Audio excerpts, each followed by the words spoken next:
Haleluya, jumpa lagi dengan saya Pendeta Rio Panggabean, Oikumene Ministry Jakarta. Apa kabar saudara? Saya berharap saudara selalu berada dalam keadaan baik, sehat, penuh semangat, dan never give up. Jangan pernah menyerah.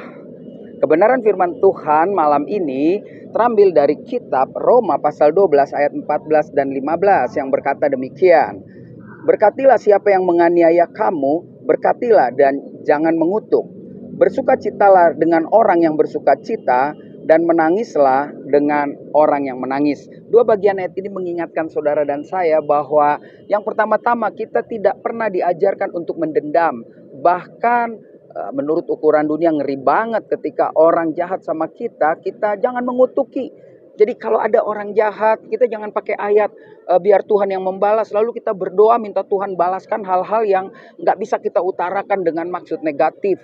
Tuhan doakan supaya dia celaka. Nah itu nggak boleh. Tetapi kita boleh minta pembalasan Tuhan dengan doa yang sangat luar biasa. Tuhan, saya disakiti, saya berdoa Tuhan jamah. Supaya apa? Supaya saya tidak marah. Kalau ketemu dia saya tidak mendendam.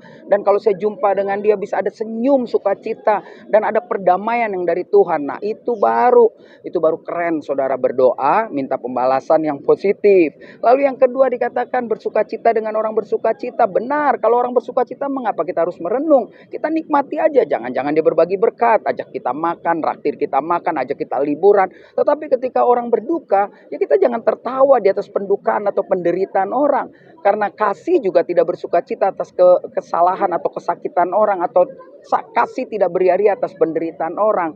Jadi bagian ini diingatkan oleh Paulus kepada jemaat di Roma dan kepada kita, jemaat di mana saja yang ada dan yang mendengar bagian ini. Mulai hari ini kita doakan musuh kita berdoa untuk dia, turunkan berkat Tuhan atas dia, jangan mengutuki. Lalu yang kedua, tentu kita boleh bergembira ketika kita diundang dalam satu kegembiraan, keriaan, kesukacitaan. Jangan sedih waktu berada di suasana yang bergembira, tetapi sedihlah ketika berada dalam suasana kesedihan, kedukaan. Ketika sahabat kita mengalami sesuatu yang tidak dia inginkan, kita datang bukan hanya mensyukuri dalam hal negatif, syukur kamu sih begini, kamu sih begitu, tetapi kita ikut berbagi perasaan. Kita juga menguatkan mereka sehingga orang melihat dalam hidup kita ada kuasa yang lain, kuasa yang berbeda, kuasa Kristus yang selalu mendatangkan sukacita, kedamaian bagi orang yang melihat kehidupan kita. Tetap semangat, maju terus dalam Tuhan. Saya Pendeta Rio Panggabean, Oikumene Ministry Jakarta. Sampai jumpa pada perenungan berikutnya. Tuhan Yesus memberkati.